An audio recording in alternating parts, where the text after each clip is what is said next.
Welcome, you twisted little nightmares, to the podcast where the stories are bloody and the humour is inappropriate. We're your hosts, Jade And Anetta. and this is Boo You Gore, where we dive headfirst into true crime, horror, hauntings, and everything delightfully disturbing. So grab a drink, lock your doors, and prepare to question your safety and your sanity, because it's about to get gruesome. I love how we say that so differently. What are we, an a cappella band? Oh, we could be. We could call ourselves the Tone Deafs. Yes. So, we went to Z Ward. I'm so glad we did that. Even though we didn't have any ghost experiences. After the last episode where I'm like, this happens and this happens and this happens and this happens.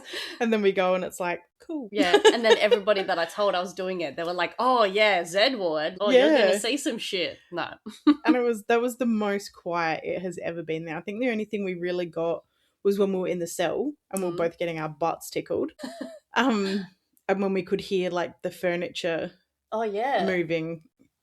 Yeah, that was weird. But yeah, I'm sure you could explain that. Yeah. Like, somehow. Could have been anything. Pipes or something. Yeah. It could have even been in another building and like it just sounded like furniture moving in our building and it was something totally, I get you. But there was nothing that was absolutely definitively like no creepers.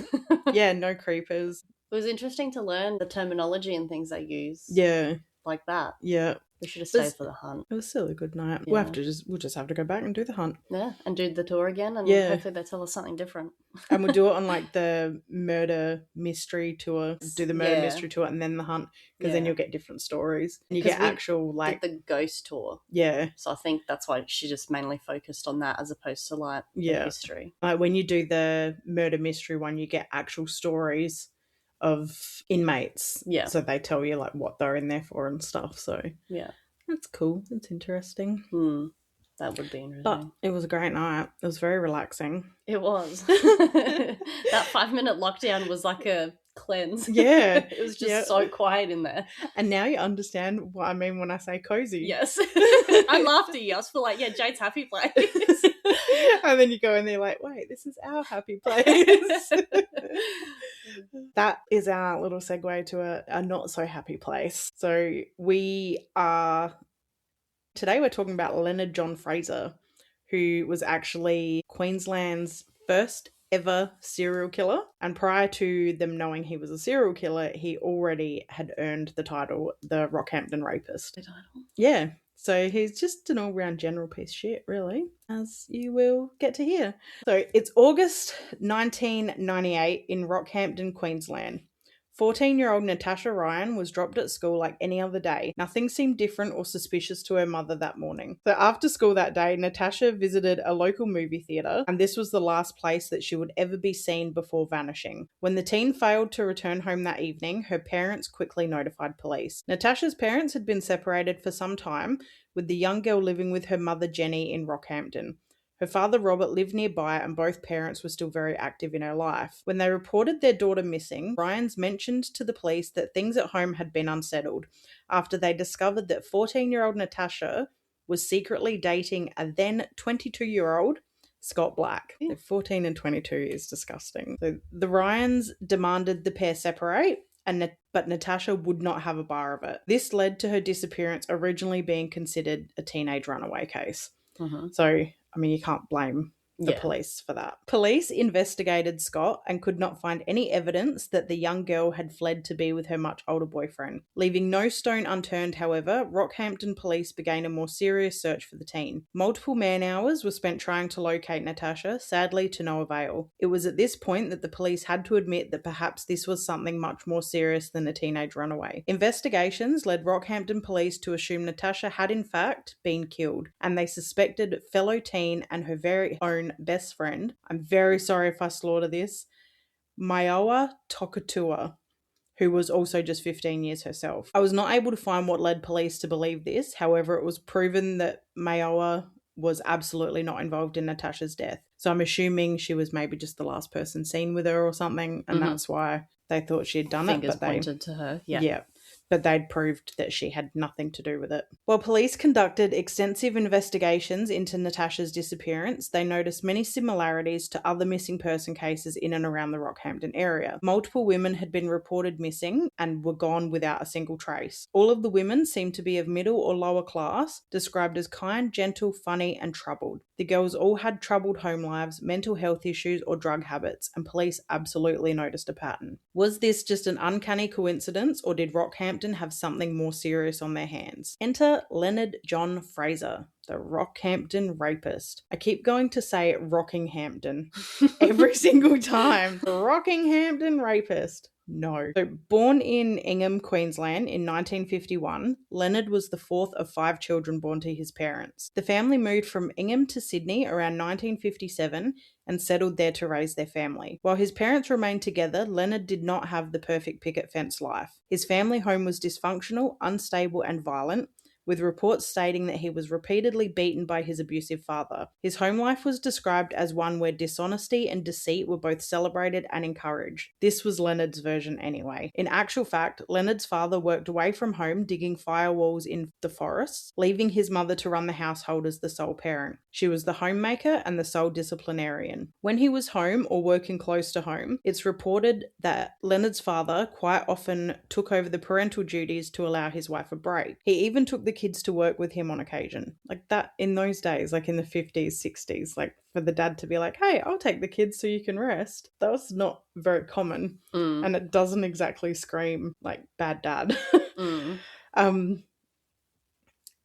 So on one workday, Leonard's father had taken the youngest sibling to work with him when sadly tragedy struck. The pair sat in a heavy grater and worked the day away. At some point, Leonard's father jumped out of the vehicle and between unsafe ground and failed brakes, the grater slid with the then 3-year-old still inside.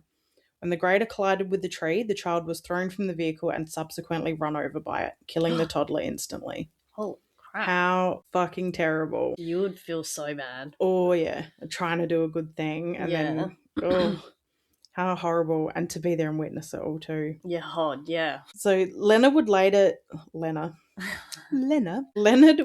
tell stories to psychologists about how witnessing this changed his life. He would elaborate about how he was in the grader at the time of the accident, and witnessing this, combined with being so young, haunted and traumatized him. Fraser did not witness the tragic event. He was just an attention-seeking liar who was not even at the work site on the day of the tragedy.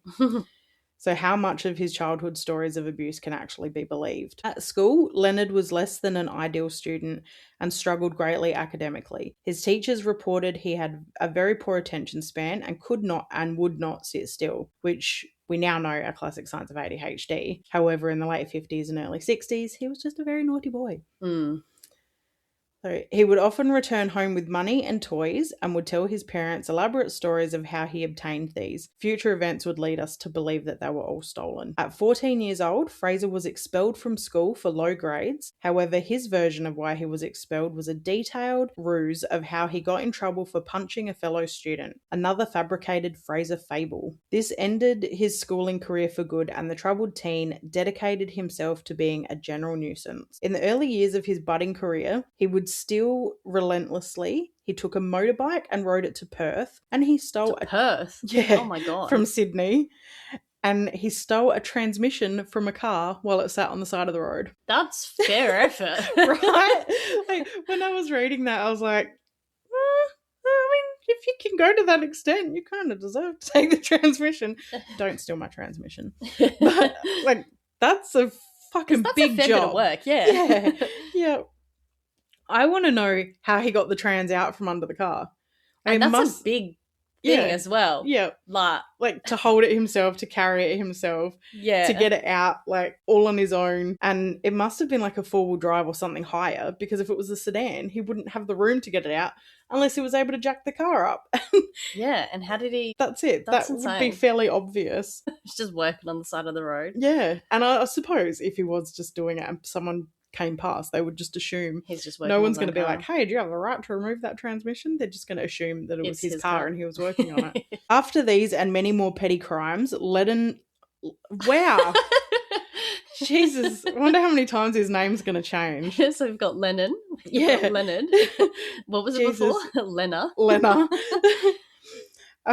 After these and many more petty crimes, Leonard was sentenced to 12 months incarceration for the thefts. They hoped this sentence would scare him straight. He was to serve his time in a boys' home, and while there, the teenager would fall victim to sexual abuse and beatings from the bigger boys. Leonard described the abuse as a form of currency in the boys' home. Bigger boys abused him, so he in turn abused the smaller boys. So it was just a conga line of sexual abuse. Jesus. So again, as we now know, these facilities very rarely helped boys like they were apparently designed to do. Rather than offer guidance and rehabilitation, they would serve as a cesspool of violence and abuse and would just release the boys to society angrier and more damaged than they were before sentencing.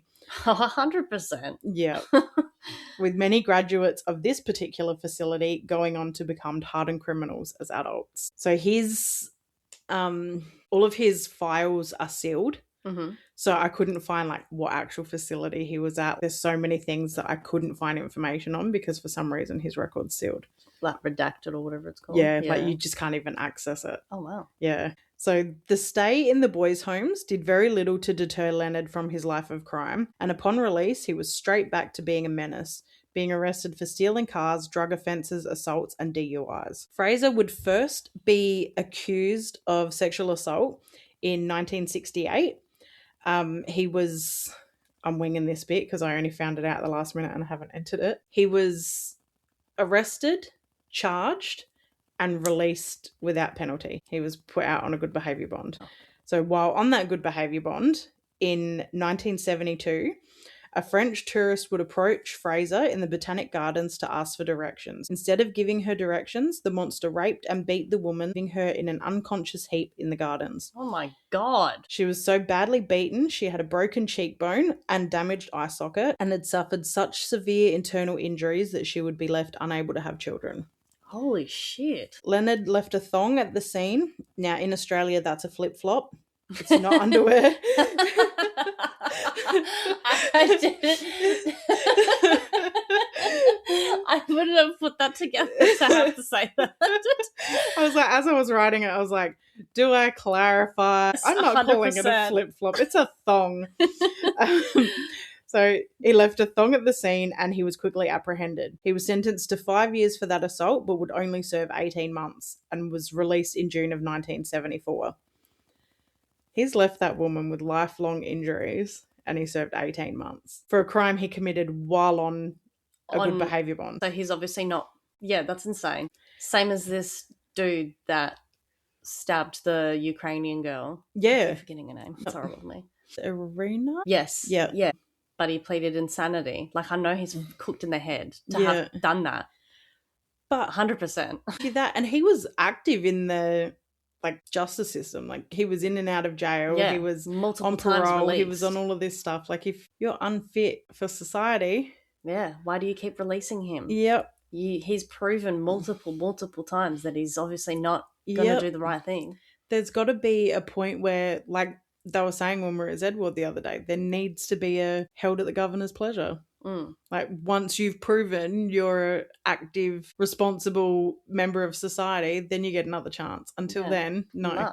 You don't just get released because a date comes up. Yeah, because you say you're insane. Well, then we need to do something about that. That's it. If you're taking the insanity plea, then you need to be... danger for the public. Yeah. Yep. That's it. Police believe that this was Lenny's first very serious sexual attack on a woman, but it would absolutely not be his last. Upon his release, he made no changes to his life choices and would go on to attack another woman merely 14 days after his release for the assault on the tourist. 14 days? Yep. And then 3 days after that, he attacked another woman. Yep. So he was definitely ready to be released. Yeah. So he got sentenced to 5 years, served 18 months. So while he still should have been in prison, he went on and attacked another 2 women that they know of. And it wasn't after a long period of time. It was immediately. He didn't give a shit about that sentence. No, not at all. And you think, like, what do they say? 1 in 4 rapes or something is reported. So imagine imagine the ones that haven't been. That's it. So the fact that there was 2 reported, how many weren't? And what were those statistics in the 70s? Yeah. Because I'm sure it would have been very different back then. And much higher. Because, like, if a woman was known to have been raped, that could have stopped her getting married. That could have stopped her getting jobs. That could have, it would have stopped a million lot. things. So they would have been more inclined to keep it a secret. Oh, 100%. So with everything that I read and learned of him, I don't believe it was only the two women in that time, but that's just my opinion. So the second woman that was attacked managed to convince Leonard that he should take her to his home. If you're going to do this to me, do it in private so you don't get caught. He agreed, and the pair made their way to Leonard's home. However, before getting there, the woman took an opportunity and ran into a nearby neighbour's home. Lenny took chase, but ultimately abandoned the pursuit when he realised he had no chance of catching her. After running into the stranger's home, the police were immediately called. Upon attending the scene, police would find Fraser's wallet dropped right there at the scene and quickly arrested him. So he's not very fucking smart. Luckily, he's not a very smart criminal. He's leaving breadcrumbs at every bloody scene. Just shows how little the justice system and the law affects his thought process. Yeah. Like, it's just non-existent. Yeah, he's like, I'm going to get away with everything. Like, he's got no concept of consequence. Yeah, like, that's what I'm trying to say. Yeah, that's exactly it. Because he's not trying to hide it.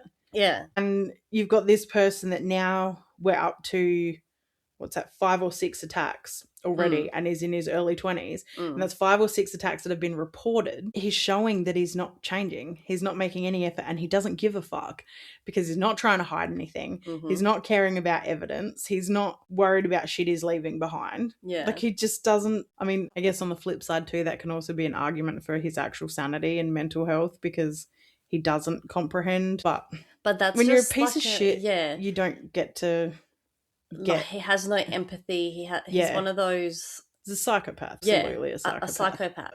They just don't have that. They have no feelings. Yeah, literally. He wants something, he's going to get it, and he doesn't care what stands in his way. Yeah, but you can't use that as insanity and get away with doing heinous things. Yeah. Yep. Like, you still need to be punished regardless of whether... That's it. You don't get a free ride because you're sick. Yeah. So yeah, police found his wallet at the scene and obviously quickly arrested him. The good thing is, of all the assaults that he did, because he made such dumb mistakes, he was always apprehended really quickly. Yeah. So he wasn't doing stuff and then out for weeks. Like, this was 17 days after being released after doing 18 months, and he was already back in lockup. Yeah. After the numerous assaults, this time he would be sentenced to 21 years and was labelled a serial rapist, earning the moniker the Rockhampton Rapist. However, he would serve less than 7 years of this sentence, and his bullshit behaviour still didn't stop. Fraser would go on to spend 20 of the next 22 years in prison. So he didn't care. He had no concept whatsoever for prison. In the short time that Lenny was free, he would meet Pearl. Now, this shits me because isn't Lenny and Pearl just the fucking cutest? That is adorable. But like, I was just going to say, can I just confirm? So he was sentenced to 21, served about 7. Yep, and was released. But then got caught again. Yeah, for other stuff. And went back in and served 20. No. So out of the next 22 years of his life, 20 of them were spent in prison. So he might have been in for 3 months and then out for 5 days and then gone in for 5 years and out for a month. I get you now. Yeah. So it was multiple visits, but just over that time, which is just more proof that he just kept being a piece of shit and just kept getting sent back to jail. Yeah, and they just kept releasing him early. Yeah. Idiots. And this stuff like this is kind of why I back like the American 3 strikes rule. What's the 3 strike rule? So if you commit, I think it's 3 felonies, or it might be 3 dangerous felonies or 3 category 1 felonies. It's something about, it's like 3 strikes and you're out. So if you've proven to be a perpetual offender on your 3rd case, you get life. Oh. Yeah. So he might have maybe raped someone, got out and then stolen a bunch of cars and then got out and then brutally assaulted someone. They could be like multiple different cases, and they're like, well, you've just proven to be a piece of shit. You're going to jail for the rest of your life. Yeah, there's a bigger consequence. Yeah. As bringing him in and then letting him out. Yeah.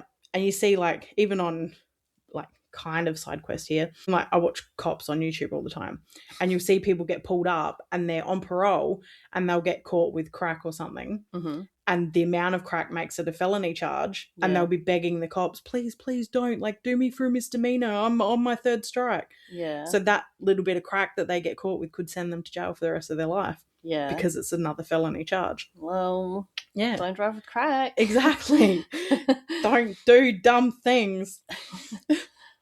But yeah, when I was reading this and like going through everything and I saw that he'd met Pearl, I was just like, that's so precious. I really like Pearl and Lenny. Right? I really want to root for Penny and Pearl. Fucking hell. Lenny and Pearl, you just gave them their little that mix name. I was just mixing up Penny and Leonard from Big Bang Theory. Yeah. And Leonard and Pearl. And then I also mixed Pearl and Lenny and made it Penny. Now they're just Penny. I was rooting for Penny. That's their like moniker, or whatever you call it. So Penny would hit it off and their relationship would last for 3 years. They had a seemingly normal life. Pearl described Lenny as a gentle and non-violent man. Their sex life was described as normal and the pair had a daughter together. The Pearl describes the version of Leonard that she knew as a good man, a hard-working man who loved his job at the railroad, but he was a pathological liar. She said he would embellish stories to the point that they contained no semblance of truth. I love my husband, but don't listen to anything he says. He's a fucking liar. Which kind of, then it's like, did she know the whole truth about him and his past? What I was listening to, she had no idea. She knew he'd been in prison, but he just said it was like car thefts and DUIs. Because that's what I was about to say. Like, if you know he's such a pathological liar, like, he's obviously lied to you. Yeah, that's exactly right. And it seems like everything said that their relationship was normal and pleasant and, you know, it was the little white picket fence family. He clearly lied the entire time he was in the relationship because he was hiding himself. So, I mean, at least he tried for a little bit of time. He provided for her. Yeah. Nothing says that he was abusive, controlling, nothing like that. Like, it seemed like they had a beautiful little life. Yeah. Which I guess goes to show more of his psychopathy because he could fake all of that. And lie so well and convincingly. However, after 3 years of pretending to be something that he wasn't, Lenny could no longer contain his monster. And after another attack on an innocent woman, disabled woman, he was then returned to prison. While his crimes were varied, they usually always consisted of charges of rape, violence, and sexual abuse. So he was just... booked in the head. Yeah, just a complete scumbag. So fast forward now to April 22nd, 1999. 9-year-old, I know her family is still alive. So if anyone is listening to this and I'm pronouncing it wrong, I apologize. I did Google it, but it's got different spelling. So from what I could see Googling it, it's Kira.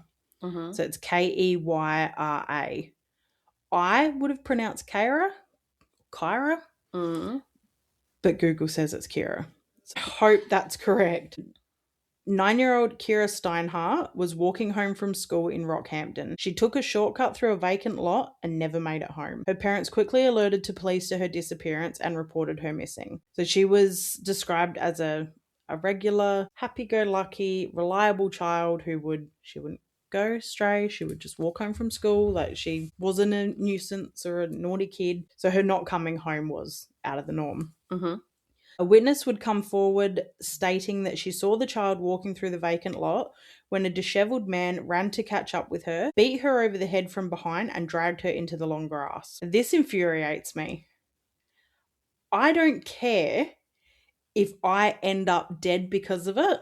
If I see someone do that to a child, I'm not going on with my day. Yeah, you're going to jump in that long grass. I would call out to whoever was around and tell them to call 000, and I would absolutely be in there after him. I wouldn't even have to think about it. Mm. That's a kid. You've watched him assault her, drag her into long grass, and you're like, eh. And then when you hear there's a kid missing, you're like, oh shit, I better tell someone. Yeah. Like, obviously, I wasn't there. I don't know what happened. This person could be a 90-year-old lady and knew she had no chance, and mobile phones weren't a thing. And I get there's a million reasons why you wouldn't. And as much as I want to say I'm not judging this witness, I don't understand how you could ignore that until you knew something was wrong. Until you knew someone was missing. Yeah. That's an indication something's wrong. Everything you witnessed is an indication something's wrong. Yeah, like if you were, say you were not necessarily scared, but you didn't want to go in there after him because he was bigger than you or whatever, and you didn't think you could handle him, go find someone you bigger. walk into a shop, you grab someone parking on the side of the road and you say, I've just seen this. Call the police when you get to a phone and say, I've just seen this. I was right here. Yeah. Not wait until someone's missing. Yeah. Reading that made me so angry because all I could think of was how her parents would have felt when they were told someone witnessed it. Like, there was no information about it. So, I could be going on a complete tangent, but I'll die on that hill. I absolutely would have dived into that grass. I mean, it's affecting you. Where are we? Police and locals would come out in force with people walking, driving, and even cowboys brought their horses into town and scoured the streets from horseback. The entire town was out looking for signs of this young girl. Mm-hmm. So they hit it very, very quickly and very hard. That very night, police arrested local oddball and known violent offender Leonard John Fraser. He was a meat cutter at the local slaughterhouse. Why do they always work in slaughterhouse? Right? Do they need like a police screening for slaughterhouse employees? Every time, like, if I'm at work and you're like, oh, what do you do for work? And they're like, oh, I work at the abattoirs. I'm like, get the fuck out and just go. I mean, we need meat cutters, but come on, guys, stop killing people. He was a meat cutter at the local slaughterhouse and he had a long history of sexual and violent offences. He fit the description provided by the witnesses. I had a fucking stroke mid-sentence then. What the hell? Should have laughed. That would have been great on camera. Like, I felt my whole face just like, that was crazy. That was like, you know how you talk and like you just talk, you're not conscious of talking, you're just doing it. Yeah. I was actively conscious of trying to move my mouth to say the word then. Maybe you did have a stroke. Fucking hell. Oh. If I die at the end of this podcast, it's great. Some of you can get fucked. Yeah. Leader of the homicide task force. Wow, I did have a stroke. Task force. Jesus. I just cackled so loud. Blew everyone's eardrums. That's amazing. Yeah, don't ever edit out my dumbness for the sake of my feelings. Just fucking is what it is. Leader of the homicide task force, David Hickey, later stated that Fraser had all of the hallmarks of a serial killer. Upon his arrest, Fraser stated to police, "I'm no child molester." He has a 1997 conviction. Fuck. Maybe I did have a stroke. Are you good? I might get a holiday. He has a 1997 conviction for raping and abusing a disabled woman who let him live with her. So I think it's safe to say that he's got zero morals. At this point, police had little to no evidence and they had no body, therefore basically no case. They had a hunch. While very well educated and thankfully correct, it was just a hunch. But a hunch couldn't bring a child home or convict anyone of their kidnapping. They needed a confession and Fraser made it very clear he had zero intention of confessing. While locals continued to search for Kira, police conducted a search on Leonard's home and car. In his car, investigators found blood both in and on his vehicle, and in his home they would uncover a mound of trophies. They found 4 plaits and ponytails and bundles of hair, bundles of women's hair. Sorry, plaits? Like full plaits that is just... There's just cut off of someone's head. Yep. What the hell? Yep. So, with no bodies, however, it would be a task for police to identify the women who had clearly forcefully been detached from their locks. This blood found in Fraser's car would later prove to be a positive match to the 9-year-old. After 2 weeks in jail and under pressure from police, Fraser eventually cracked and would lead the police to Kira's body. With a confession from Fraser and all the evidence police had gathered, they concluded that Leonard had brutally attacked the girl in broad daylight, hitting her in the head and forcing her to the ground, where it's believed he raped her right there at the scene. He is believed to have scooped her up and at some point before returning to his car, he slit the child's throat and dumped her body in the boot of his car before driving her out to bushland just outside of town where he dumped her lifeless body. Circumstantial evidence evidence would suggest that Fraser had messed with her body post-mortem. I'm sure I don't need to go into details on that. However, this could not be definitively proven, so no charges could ever be laid for that crime. Oh, but he's not a child molester. Yeah. Fuck right off. Right. Kira's funeral would be attended by hundreds of people mourning the loss of the young child, with her mother quoted as saying, "By this point, Kira was everyone's daughter." Does that not just break your fucking heart? Yeah, but Jesus. As DNA results came back on the blood found in Fraser's car, police would make another shocking discovery. It wasn't just Kira's blood in his car, and they had another unidentified victim. This news sent police into a panic. Did they have Queensland's first ever serial killer on their hands? In short, yes. The Rockhampton police would compile a list of names of people who had gone missing since Lenny Fraser had come to town. Sylvia Benedetti, 19, Beverly Lego, 37, Julie Turner, 39, and Natasha Ryan, 14. Dave Hickey was called in to lead the homicide task force. They had no evidence, no crime scenes, no bodies, no answers, and once again, Lenny showed no signs of offering up any more information. Dave was stumped. He knew he had a dangerous man on his hands and he needed to prove it. He needed to find closure for the families of these 4 girls, so he convinced his fellow authorities to go along with a wild idea. This wild idea he spoke of included the police doing the unthinkable, using a criminal to catch a criminal. Well, hey, if it works. Yeah, exactly. So they enlisted the help of the self-confessed best con man in Australia, Alan Quinn. Alan would brag about his crimes, with one of his greatest accomplishments being the multiple times he appeared on the TV show Australia's Most Wanted. I just think of Shorty from Scary Movie. Yeah. Oh shit, I'm on TV.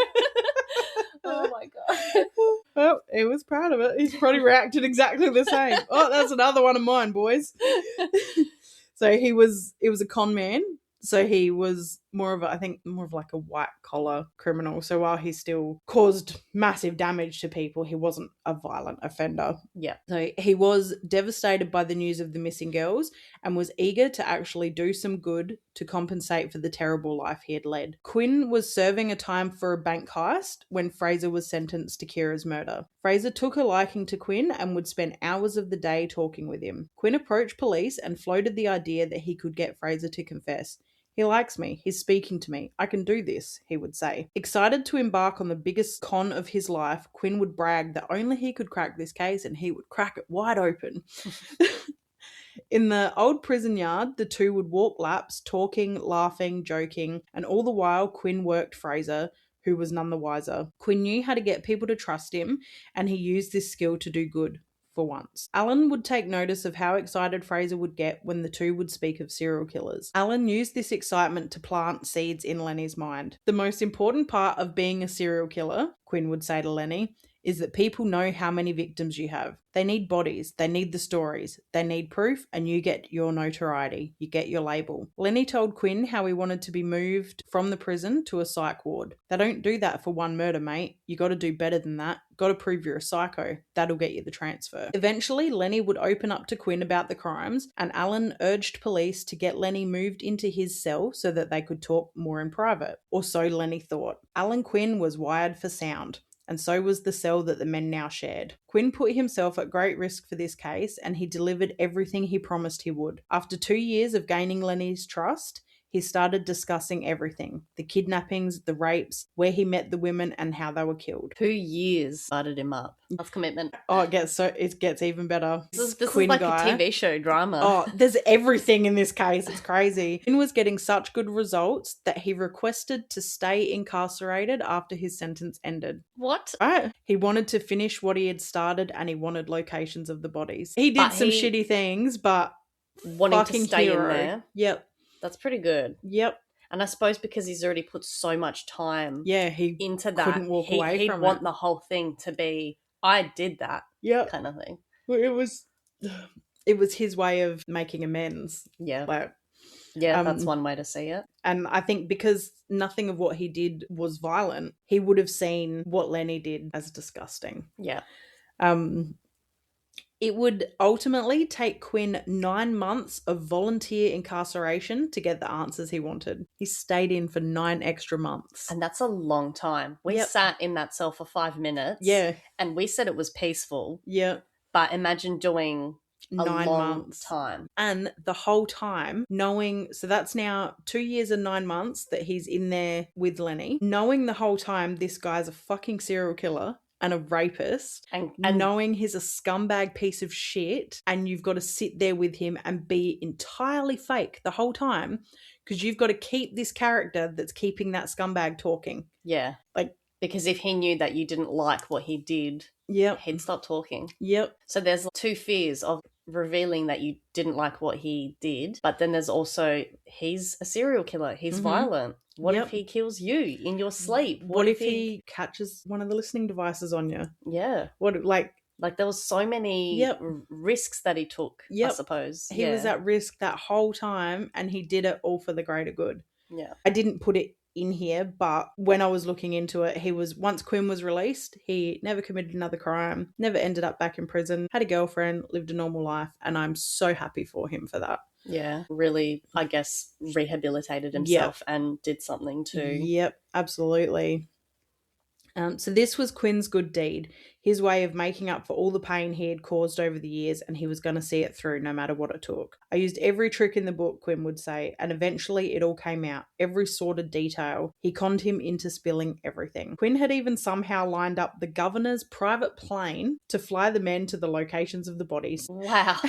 And Lenny willingly stepped onto the plane, still not realising that he'd been conned by his friend. Like, how do you not realise? Yep. Lenny, why do you think he had so much pull? Yeah, right. I suppose if the police are saying, hey, he's doing all of this for us, and the governor's probably like, whatever you need. And he's like, oh, I need a plane. Sure. So Lenny would direct the men to a thick bushland just outside of Rockhampton. The land was dense and would have been impossible to stumble across anything out there, but the closer they got to the location of the remains, the happier Lenny got. He was all but skipping as he led Dave, Hickey and Quinn to the skeletal remains of Julie Turner and nearby the remains of Beverly Lego. Sylvia Benedetti would be found later on near a beach. He was skipping. See, that's just pure insanity. Mm-hmm. Yep. Lenny then also confessed to the kidnapping and murder of 14-year-old Natasha Ryan, confessing after raping her, he slit her throat. He would supply the police with maps showing the locations of her remains. However, time after time, they turned up empty-handed. He swore that he remembered he buried her on a barely used road, or maybe it was behind an abandoned house, or under a mango tree. Despite not having her body, Fraser's detailed confession offered police enough evidence to make their case, and he was ultimately charged for the 5th murder. 3 years after her disappearance, on what would have been her 17th birthday, the Ryan family held a memorial for their slain daughter. They did not have a body, but they now knew what had happened to their daughter. This offered the slightest amount of closure to the family. In 2000, Leonard John Fraser would face trial for the murders of Sylvia, Beverly, Julie, and Natasha. Natasha's father, Robert, heroically walked the families into the courtroom, a group of people bonded by a grief that only each other could understand. The days went by with experts explaining Fraser's actions and how without a body, they could still prove that Leonard John Fraser had absolutely ended the life of 14-year-old Natasha Ryan. 12 days into the trial, the absolute unthinkable happened. The court was on a usual recess when the prosecutors received a phone call that would leave them floored. Prosecutor Paul Rutledge ended the call and raced through the courts looking for Robert Ryan. He found him and through gasped breaths said, "Robert, they've found Natasha." He paused, catching his breath, and followed that sentence with, "and she's alive." Imagine that. Mm-hmm.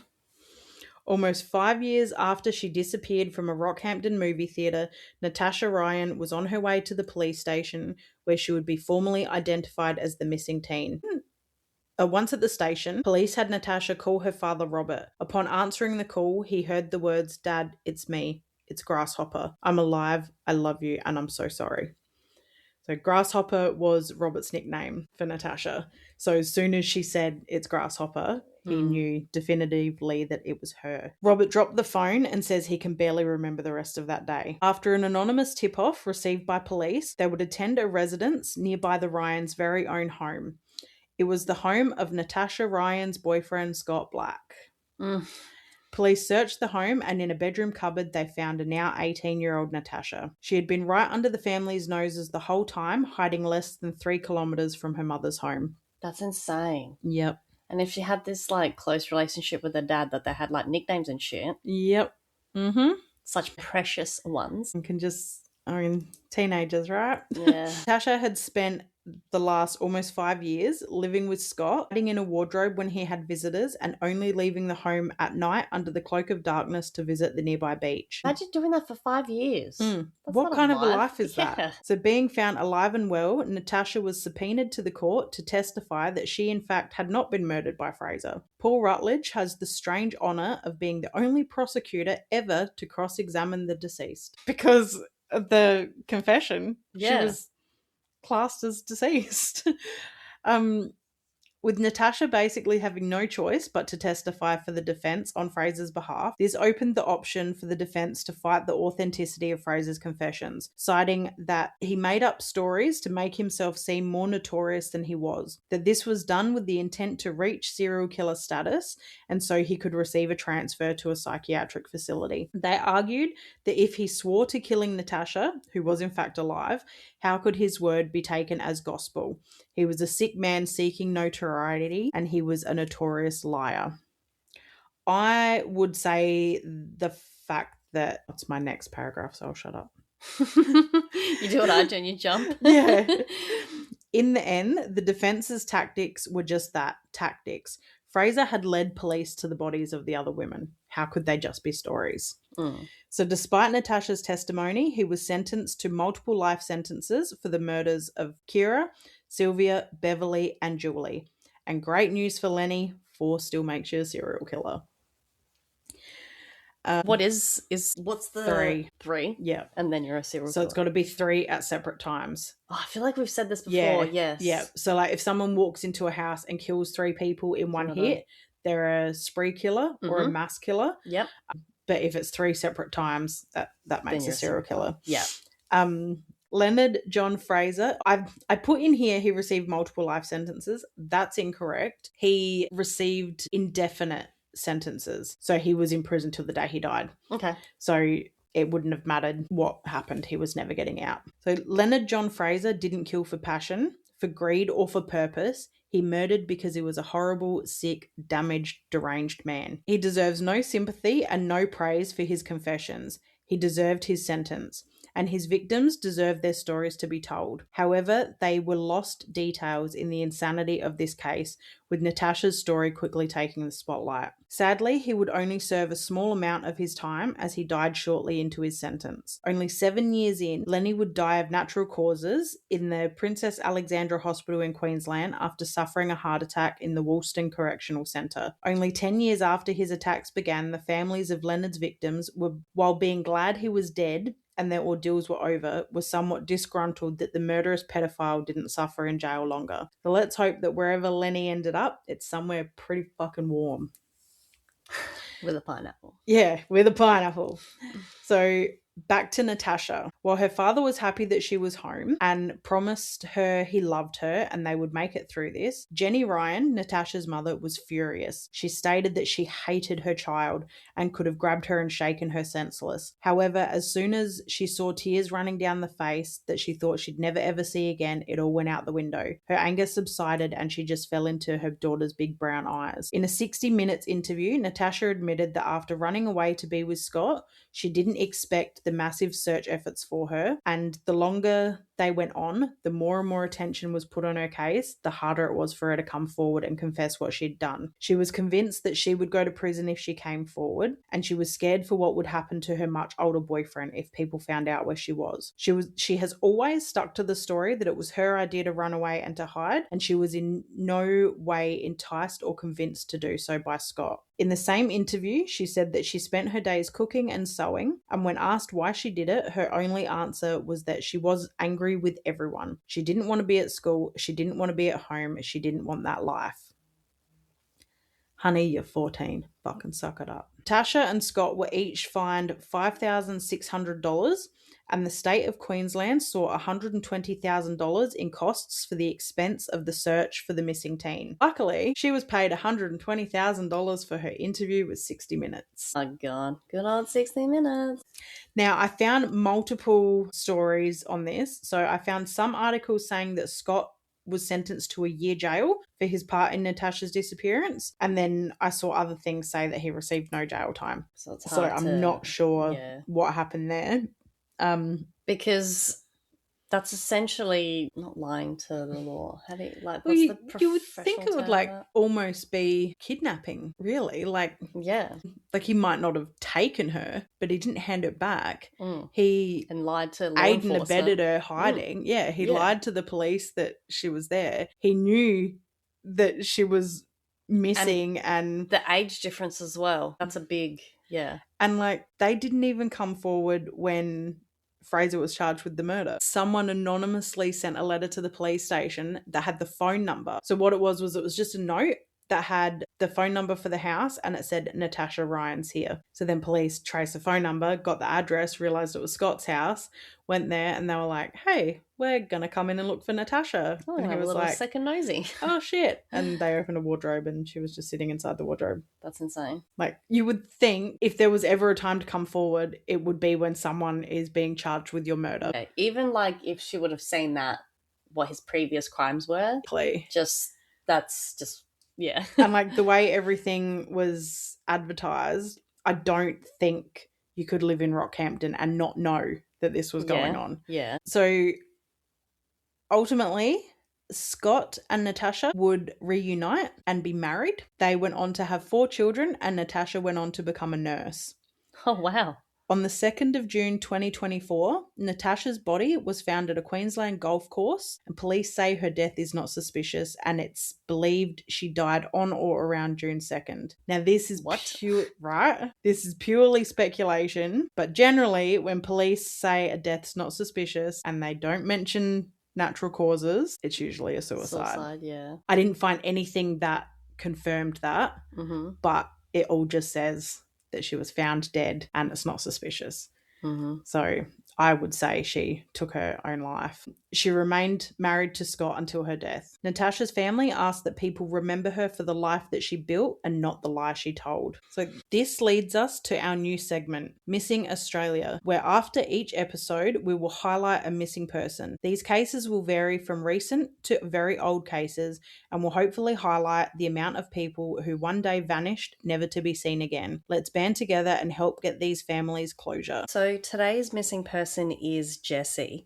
Police are continuing efforts to locate missing man Jesse and have released new images of him to the community in the hope someone may have seen him. Jesse, 26, was last seen at a shopping centre at Aldinga about 7:15 p.m. on Monday, 30th March, and police are concerned for his welfare.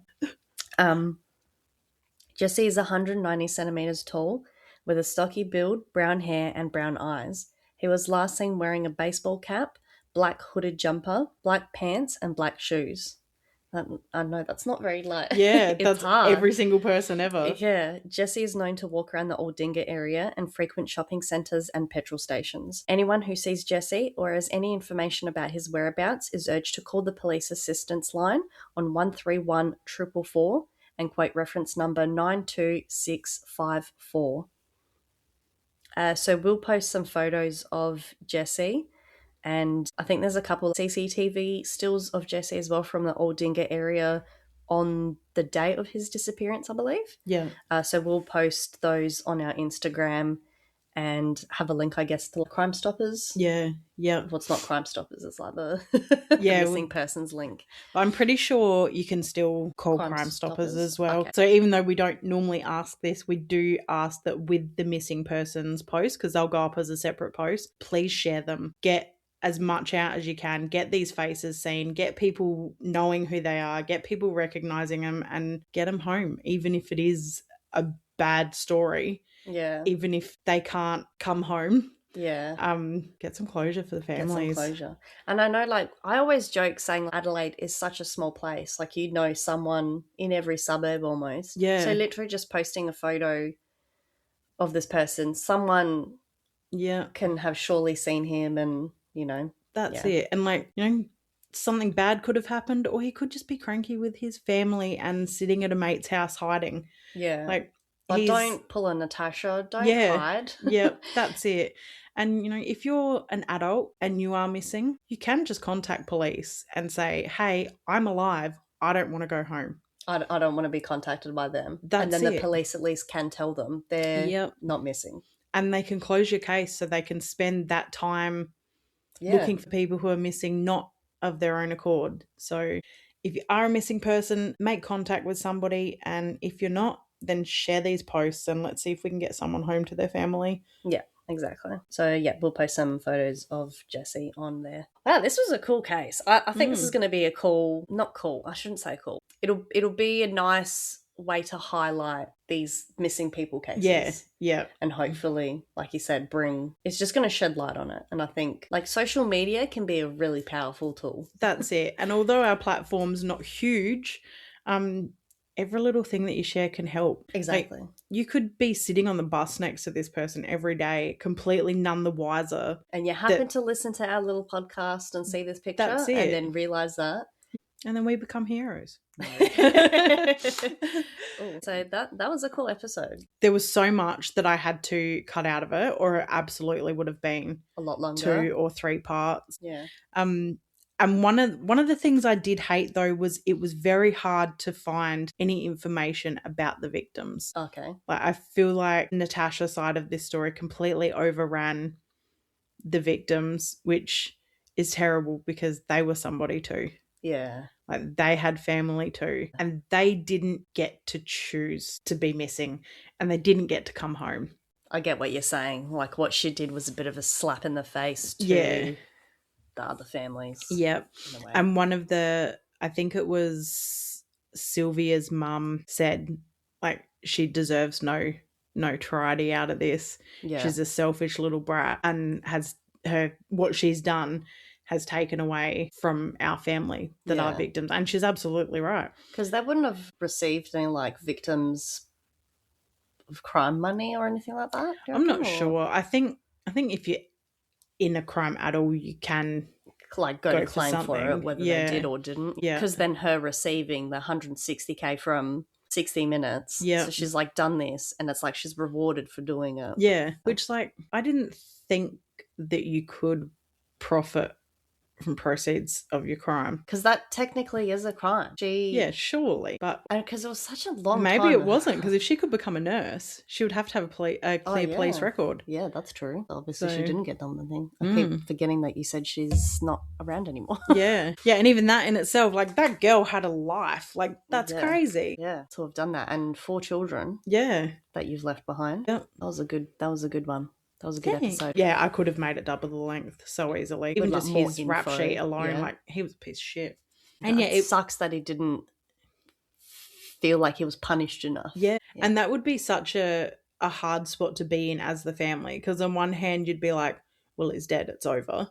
But on the other hand, you'd be like, he served more time for when he got his 21-year sentence. He served longer than what he ended up serving for the murders of 4 people. Yeah. And another thing, I know I've said this before, but another thing that shits me is everything that I read would always say, oh, for the murder of the women, for the murder of the women. Kira was a child.